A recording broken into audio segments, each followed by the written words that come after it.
Student learner YouTube চ্যানেলে তোমাদের সকলকে স্বাগত জানাই। আজ আমাদের আলোচ্য বিষয় পঞ্চম শ্রেণীর ইংরেজি বিষয়ের সেকেন্ড ইউনিট টেস্ট অর্থাৎ দ্বিতীয় পর্যায়ক্রমিক মূল্যায়নের একটা উত্তর সহ নমুনা প্রশ্নপত্র নিয়ে।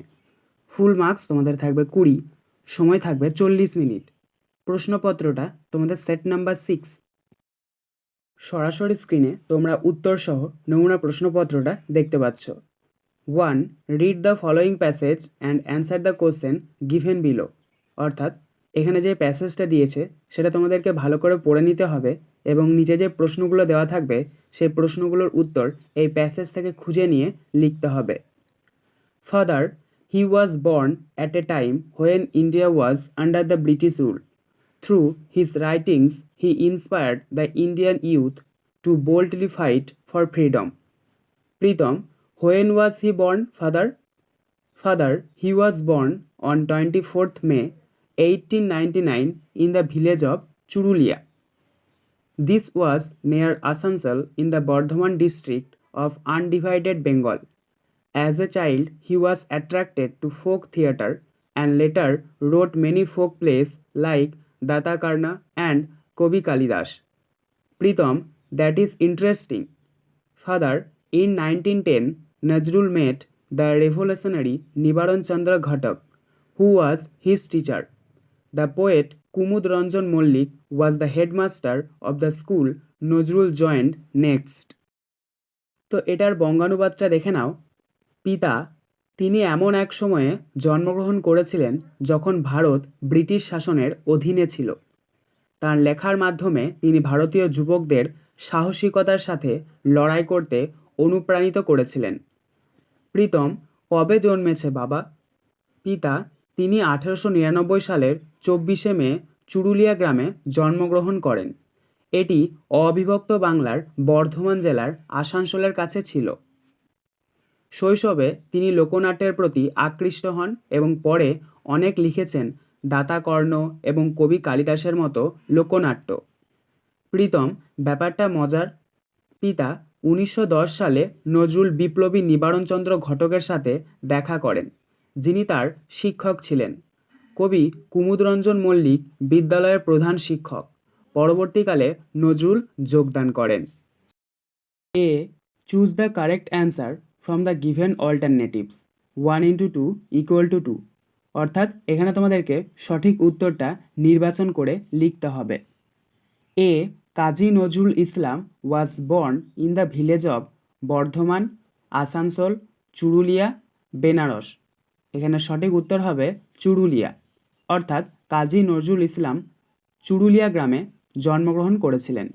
B, when Nazrul Islam was a child he was attracted to folk song, folk literature, folk theatre, folk dance.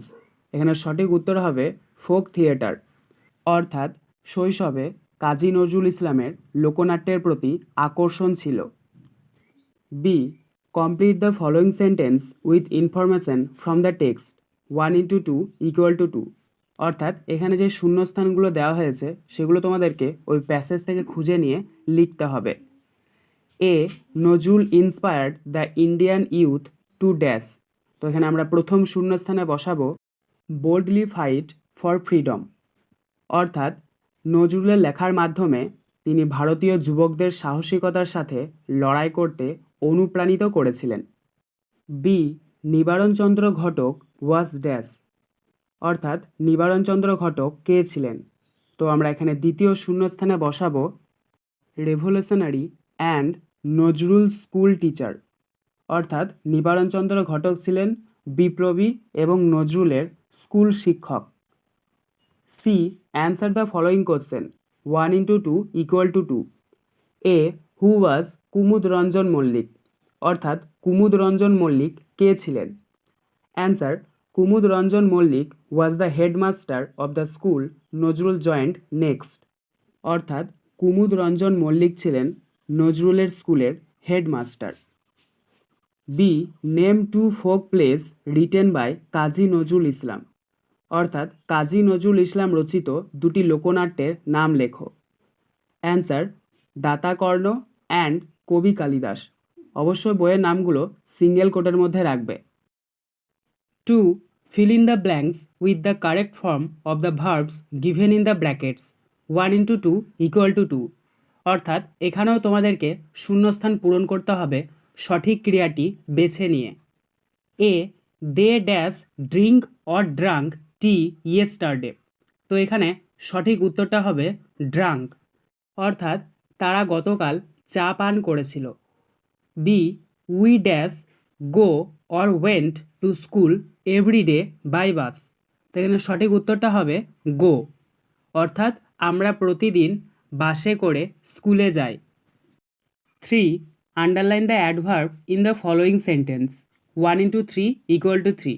অর্থাৎ নিচে তোমাদের কতগুলো বাক্য দিয়ে দেওয়া হয়েছে, সেই বাক্যগুলোর মধ্যে অ্যাডভার্ব বা ক্রিয়া বিশেষণের নিচে দাগ দিতে হবে।